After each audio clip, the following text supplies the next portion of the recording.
South ఇండియాలోనే అతి తక్కువ ధరలకే రత్నాలందించే ఏకైక సంస్థ 6JVR. ఈరోజు చెన్నై హైదరాబాద్ ఐపీఎల్ మ్యాచ్ ఉంది. మీరు రంజీ ప్లేయర్ కూడా కదా, ఏంటి మీ ప్రిడిక్షన్? చెన్నై ఐపీఎల్, చెన్నై హైదరాబాద్. బుకిల్ మీ చేతిలో ఉంది. హైదరాబాద్ చెత్త కూడా 250.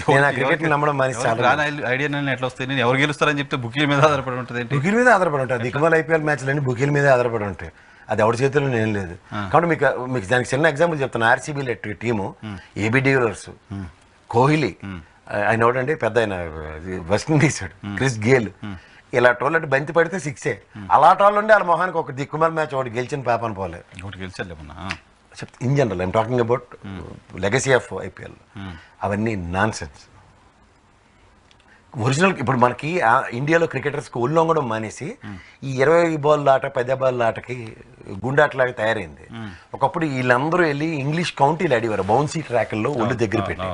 ఆ బౌన్సీ ట్రాక్ల మీద ఆడినప్పుడు సామర్థ్యాలలో ఉంటే ఒక మానవుడు సునీల్ గవాస్కర్, సచిన్ టెండూల్కర్, సౌరవ్ గంగూలీ, రాహుల్ ద్రావిడ్, బీవీఎస్ లక్ష్మణ్ ఇలాంటి దిగ్గజాలు, అండ్ మహేంద్ర అమర్నాథ్ అండ్ గుండప్ప విశ్వనాథ్ గారు, ఇలాంటి వాళ్ళ చతురత క్రికెట్లో అది చూసి ఆస్వాదించే క్రికెటర్స్కి ఈ తపేల గేమ్ మీద ఎవరికి శ్రద్ధ ఉండదు సార్. ఉచ్చం నీచం లేకుండా ఏ బాల్ అయినా 6 కొట్టగలిగాడు. అందులో సూర్యకుమార్ లాంటి అయితే 3 వేసుకొని కూర్చొని నవ్వు అందరూ బోసా అని ఇలా పల్లెలు లేపినట్లు లేటి థర్డ్ మ్యాన్ నుంచి అట్లా 6లు కొడుతుంటే నవ్వాలి ఏడవాలి అర్థం వస్తుంది. స్కై 360 మీరు నీకు నచ్చితే ఇంకోతో సమానం అంటే దాని క్రికెట్ అనకండి. అప్పుడు అదే ఆట కర్రబిల్లలో ఎట్లా కొడితే సార్ బాల్ బౌండరీ దాటిందా లేదా లెక్క కదా సార్. నేను చెప్తుంది అదే sir. Professional cricket is totally different. ఈ ప్రొఫెషనల్ క్రికెట్ని కూడా ఇప్పుడు అజింక్య రహానే అని ఉన్నాడు, పర్ఫెక్ట్ ప్లేయర్. అది 50-50 మ్యాచ్ లేరు. చెట్టేశ్వర పూజ గాబరా పడిపోయి ఒరిజినల్ ఆట సంకనాక పెట్టుకుని T20లో వేసిన తగలబడలేదు, వన్డేలో లేరు. కాబట్టి మొన్న ఆట తగలెట్టుకుని టెస్ట్లకు కూడా కరువు ఏడిపోయారు వాళ్ళిద్దరు. వాళ్ళకైనా తోపుగా లేరు అసలు చెప్పాలంటే. వాళ్ళ పరిస్థితి దిక్సూచిలో తయారైంది, దిక్కు లేకుండా. ఇవి ఎలా ఉంటాయంటే సార్, ప్రొఫెషనల్ క్రికెట్ ఆడే వాళ్ళకి ఇప్పుడు మైకేల్ బెవన్ ఉన్నాడు, మీకు తెలియదండి. మీ అబ్బాయి మంచి క్రికెట్, మీ బాబు చాలా బాగా అసలు కాబోయే ఫ్యూచర్ ప్లేయర్ కూడా. అతను అడగని చెప్తాడు, చిన్నపిల్లడైనా.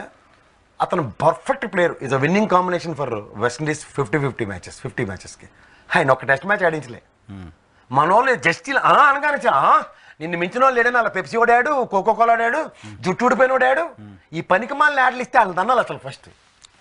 ఒరిజినల్ ప్రొఫెషనల్స్ ఎవరు గెలుస్తారని అడిగా దీని మీద ఎవరు మీరు వెళ్ళి చెప్తున్నాను చూడండి. ఈ ప్రాణాలు తెంచి ధోని లాంటి సెంచరీ కొట్టినా సరే అలా డిసైడ్ అయ్యాడు అనుకోండి, వాడు బుక్కిగాడు అబ్బా. Right, thank you very much Prasad గారు. మాకు సమయం కేటాయించినందుకు. ఇది కేఎస్ ప్రసాద్ గారితో స్పెషల్ లైవ్ షో చూస్తూనే ఉండండి.